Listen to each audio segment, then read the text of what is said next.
के महीने में एनुअल कैलेंडर रेलवे के रिक्रूटमेंट का घोषित हुआ।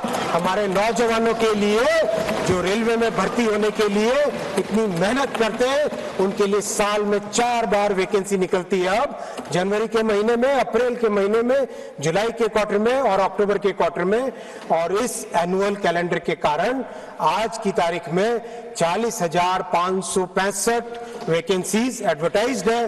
और माननीय अध्यक्ष जी, मैं आपको भरोसा दिलाना चाहूंगा, जिस मेहनत के साथ, जितनी डिटेलिंग के साथ 2 करोड़ से ज्यादा कैंडिडेट्स का एग्जाम लेके बिना कोई कंप्लेंट के ये एग्जाम कंप्लीट किया, वैसे ही आगामी एग्जाम्स भी कंप्लीट होंगे और रेलवे में 40-50 हजार लोग ज्यादा जुड़ेंगे।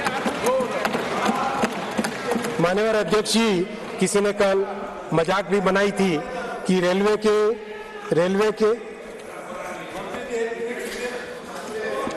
माननीय अध्यक्ष जी, दूध की दुकान लगाने में लगी हुई है, वो दुकान नहीं चलेगी। वहीं जाति वाली सियासत को लेकर लगातार सत्ता पक्ष और विपक्ष एक दूसरे के आमने सामने। वहीं इस वक्त अनुराग ठाकुर इस पर क्या कुछ कह रहे हैं, सुनवाते हैं आपको। लेकिन एक नेता ने यहां खड़े होकर जिस तरह से पहले कटाक्ष किया कमल पर, न जाने कमल से उनको क्या विरोध है, लेकिन कमल के लिए, कमल का अगर शब्द का प्रयोग राजीव नाम के लिए भी किया जाता है, कमल के फूल को अगर राजीव कहेंगे तो वो भी है, लेकिन कहीं ना कहीं कमल को बुरा दिखाने का प्रयास किया गया। अरे भाई, ये बात सही है कि हमारा चुनाव चिन्ह कमल का फूल है और जनता ने तीसरी बार लगातार हमें सत्ता में बिठाने का काम किया है। को समानता का अधिकार न देने के बहाने बनाते थे। ये वही लोग हैं जिन्हें लगता था कि कैसे उनके सामने कोई दलित व्यक्ति कोट पैंट पहनकर खड़ा हो सकता है और संविधान लिख सकता है। बुद्धू मैं नहीं कह रहा, बुद्धू तो कांग्रेस के तत्कालीन प्रधानमंत्री श्री राजीव गांधी जी ने कहा था, वह भी सार्वजनिक रूप से सांझ को आंच किया। श्रीमान राहुल गांधी जी, पूरी कांग्रेस जमात पढ़ ले कि स्वर्गीय राजीव गांधी जी ने कहा था, आरक्षण के नाम पर बुद्धुओं को बढ़ावा नहीं देंगे। और नव भारत टाइम्स का ये लखनऊ एडिशन का 3 मार्च 1985 और बाईलाइन थी आलोक मेहता की। इस इंटरव्यू का शीर्षक था, आरक्षण के नाम पर बुद्धुओं को बढ़ावा नहीं। और मैं कुछ लाइनें आपके लिए पढ़ देता हूं, जो प्रारंभिक इसका पैराग्राफ है। प्रधानमंत्री श्री राजीव गांधी की मान्यता है कि संविधान बनाते समय पिछड़ा वर्ग के लिए आरक्षण की जो व्यवस्था की गई, पिछले वर्षों के दौरान उसका बहुत राजनीतिकरण हो गया। इसलिए अब समय आ गया है कि इनके सारे प्रावधानों पर नए सिरे से विचार किया जाए। वास्तव में दबे और पिछड़े लोगों को इस सुविधा और सहायता दी जाए। लेकिन इस तो देखिए, उत्तर प्रदेश में इस बार भी कांवड़ यात्रा पर जो कांवड़ियां निकले हैं, उनके ऊपर पुष्प वर्षा की गई, जिससे हर कोई खुश नजर आया। पूरी खबर इस रिपोर्ट में देखिए। उत्तर प्रदेश के मेरठ में इस सावन में पहली बार कांवड़ियों पर फूल बरसाए गए। मेरठ में डीएम दीपक मीणा और एसएसपी डॉक्टर विपिन ताडा ने हेलीकॉप्टर से कांवड़ियों पर पुष्प वर्षा की, जिससे कांवड़ियों के चेहरे खिल उठे और सभी खुश नजर आए। फूलों के साथ पुलिस लाइन से हेलीकॉप्टर ने उड़ान भरी और फिर बाबा ओगरनाथ मंदिर, पल्लवपुरम, बागपत फ्लाईओवर, सिवाया टोल, दौराला, सकौती सहित पूरे NH 58 मार्ग पर हवाई सर्वेक्षण और पुष्प वर्षा की गई। सीएम योगी आदित्यनाथ को धन्यवाद देते हुए कांवड़ियों ने पूरे कांवड़ मार्ग पर की गई व्यवस्थाओं की तारीफ भी की। आपको बता दें कि लगभग हर साल इसी तरह सावन के महीने में कांवड़ियों पर पुष्प वर्षा की जाती है। कांवड़ यात्रा में शामिल होने वाले अलग अलग राज्यों के लोगों के लिए व्यवस्थाएं की जाती हैं। Bureau report, Republic Bharat.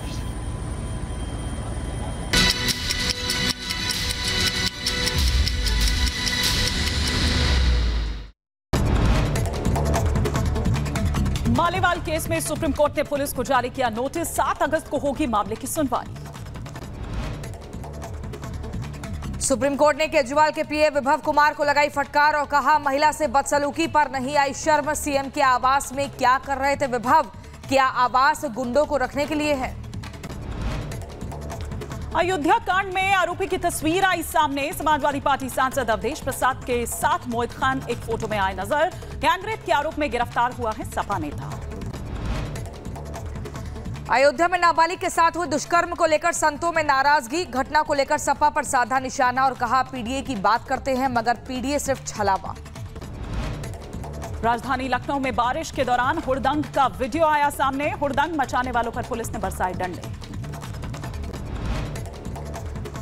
Lucknow में बारिश के दौरान सड़क पर हुड़दंग का मामला। शासन के आदेश पर पुलिस कमिश्नर की बड़ी कार्रवाई। कई अधिकारियों को सस्पेंड किया गया। लखनऊ के गोमती नगर में बारिश के पानी के दौरान छेड़खानी का मामला भी आया सामने। पुलिस ने 4 आरोपियों को किया गिरफ्तार।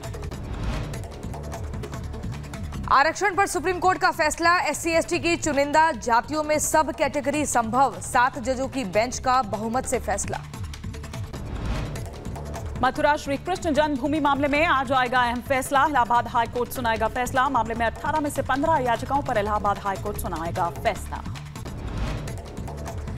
शिमला के रामपुर में बादल फटने से भारी तबाही। 50 से ज्यादा लोग लापता हुए। हाइड्रो प्रोजेक्ट को भी नुकसान पहुंचा। सैलाब आने की वजह से सड़कें बही। शिमला में बादल फटने के बाद रेस्क्यू ऑपरेशन जारी। लापता लोगों की तलाश जारी। लोगों को सुरक्षित स्थानों पर पहुंचा रखी है एनडीआरएफ की टीम।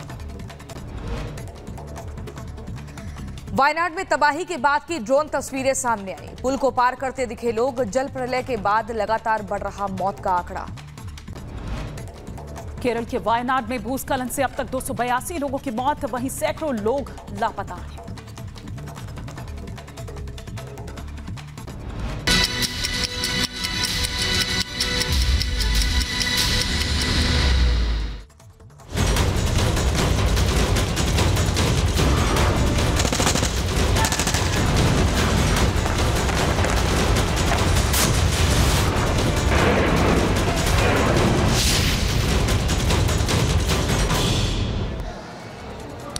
वही हमास चीफ इस्माइल हानिया की मौत के बाद और ज्यादा तनाव मिडिल ईस्ट में बढ़ता हुआ नजर आ रहा है, क्योंकि एक तरफ ईरान ने इजरायल के खिलाफ खुले तौर पर मोर्चा खोलने का ऐलान कर दिया है।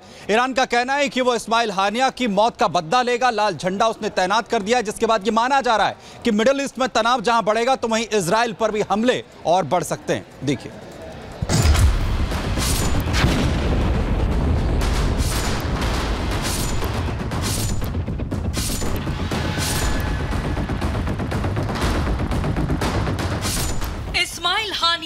हमास का चीफ जो पोलित ब्यूरो का हेड था और नंबर 1 की हैसियत रखता था, उसे इजराइल ने 297 दिन बाद घेर कर आतंकी हमले का बदला ले लिया।